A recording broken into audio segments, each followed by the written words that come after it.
Okay, so I'm pretty excited about this one. I really think I'm getting close to the Pokemon box, but not so close that if I tell you this video, you'll go out and find it the next day. I think I have an area. I'm still looking for a trail. All right, let me just get right into it before I start blabbering and going down rabbit holes. Okay, so I first started to rethink the route, and I drew it out because I'm very visual, like to see, and using MapQuest, I use like 3 different route planning websites, and even accounting for road differences back when he would have been traveling. None of the routes made sense. All the AI programming kept driving me a southern route and like missing Arkansas completely. And unless the Ozarks is a complete red herring, which I really don't think it is, but it could be, like none of the routes were even going into Arkansas. Because if you know on a map, so you got, Texas, so Houston, Arkansas is kind of up here. And so you'd go through Louisiana a lot. Even if I tried to go north, it was a really big stretch. You'd have to go like out of your way north.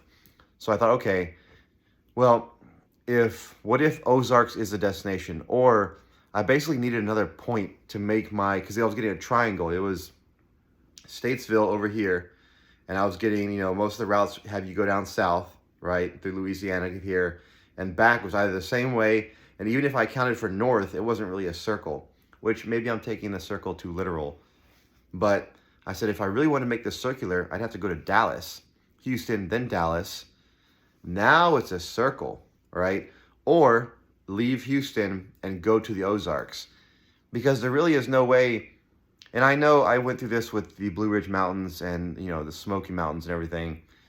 I know on a map it'll be like, this circle is the Blue Ridge Mountains. When really, like, if you're a little bit outside the circle, some people still consider that part of the Blue Ridge Mountains. So with the Ozarks, it's like the Ozarks are here and it ends in northern Arkansas. Even though people in central Arkansas, depending on where they are, they might consider themselves part of the Ozarks. But for the most part, I mean, it just wasn't making any sense to me.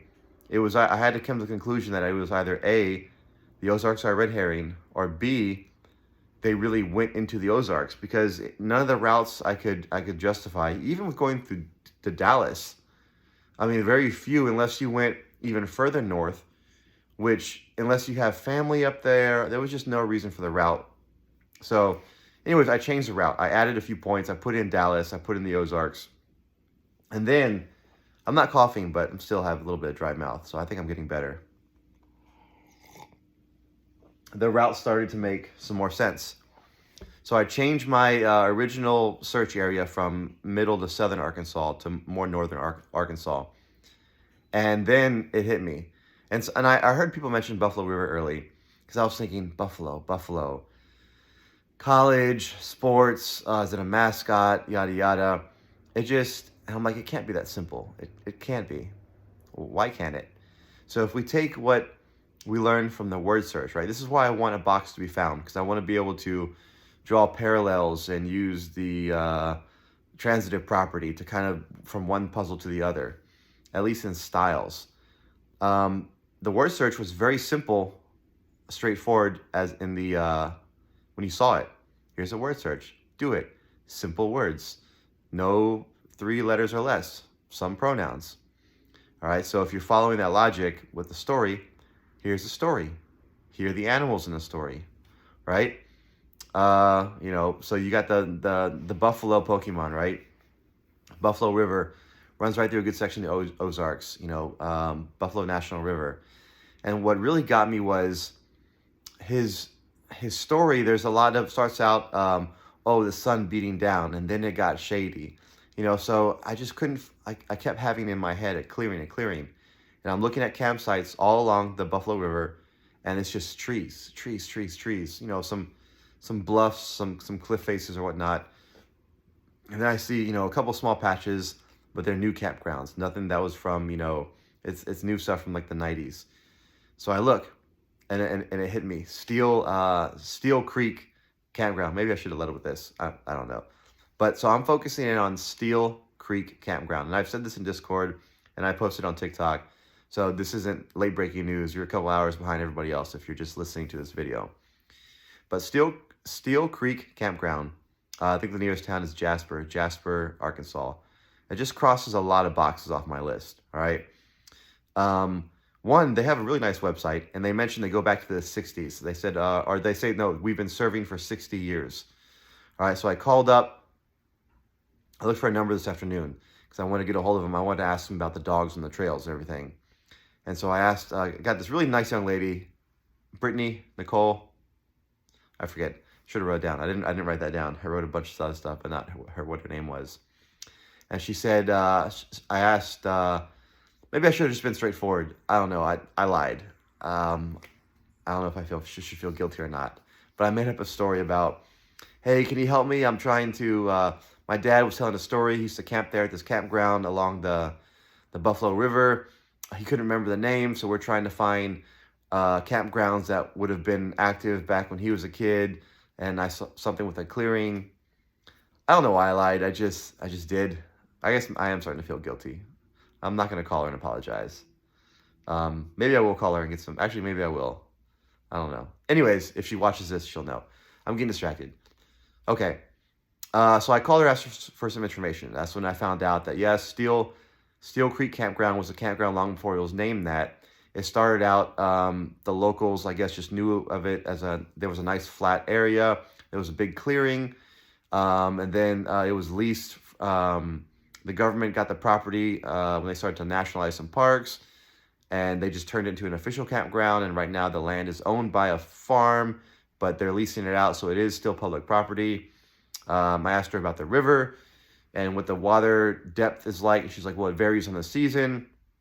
There's been a lot of rain or not because of, I guess, the way the river, whatever feeds into it. She mentioned that they just had a flood a couple months ago, and so it washed away a picnic table. Then I asked her about the dogs and the trails, and she says, yeah, they're dog friendly, but there are trails. I didn't ask her if the trails were marked no dogs. This will come into a little bit later. But she said that there are some trails that don't allow dogs. And so I posted my findings. Some people were enthusiastic, mixed reviews on it. But someone said, hey, I went by and visited, and there were a lot of dogs. And I was like, oh, no. And I think they even said there was even dogs on the trail. So I was kind of bummed. Like, I felt myself wanting to defend it, but I said publicly, a good solve would defend itself. So I was like, you know what? This is confirmation bias. And then I was like, oh, I just have to check. So I went and Googled, and I found a signage from another trail, not the one that I was looking at. It's another trail. I think it's I didn't write down the name because I didn't think it's the trail, but it is marked no dogs. And then I found out that there are technically no dogs allowed on the Buffalo National River, but people do it anyways.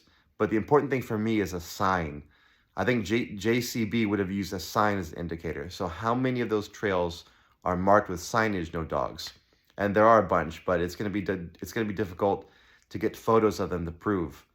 So yeah, then so I'll list out a bunch of things that that in the story that match. So one of the things I had written down was a lily pad, and I wrote down pond or calm water. I'm not a lily pad expert, just off top memory. I mean, I could be. I should Google it. But in my head, lily pads don't grow in fast-moving water. So there are two small ponds that are very near Steele Creek Campground, and there are trails that run by there. There's also what else marked for me? Oh, it's also marked no ground fires or no campfires in certain areas. So that was another indicator about Charizard and about fire. What are some other indicators? I wrote down for the buffalo, I also wrote down bovine/cows, because maybe, that was an indication of there was a farm nearby that had cows or had buffaloes, but there was none on this area. I don't know. But the Buffalo River was a big one.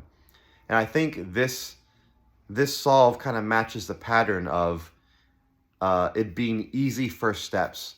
So I'm not saying I have the box or I'm going boots on the ground for this box anytime soon, but I really believe strongly in either this area or this exact campground.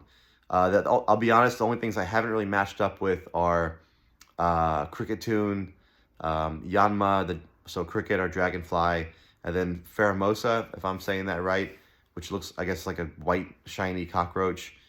I haven't seen where that plays in. Maybe that's something that you need boots on the ground to see. Maybe there's, I did see some plaques on the trails of different things. There's plaques to like a fallen plane crash or something, plaques for something else. So maybe I have to go, that's not the boots on the ground. Maybe there's a small plaque for insects somewhere on the campground. I don't know. But I just wanted to share that, get that out there. Hopefully, you know, my motive here is I want someone to, full honesty, I want someone to go there and do some more recon and see if that area pans out. I mean, I'd be happy for someone to find this box, because I want to use how we solve this for the word search, which I'm starting to believe that we're way overthinking. But we might not be, I don't know. So, hey, tell me what you think in the comments. If someone is there, if they can see the deal with the dogs, no dogs, if there is signage, I don't care if people bring dogs. If there's signage saying no dogs, that's good enough for me to believe in this area. And I'll keep looking for the cricket, dragonfly, roach thing. As far as the jazz bar, that may have been a way to get us here. Maybe I skipped a step and I arrived here. Doesn't matter how you got there as long as you get there. But maybe there is a jazz bar connection. I'm not sure. I just found this out today. I'm excited. I want to get this out there, see what people think. And if you're in Arkansas, hey, go over and take a look. All right, that's it.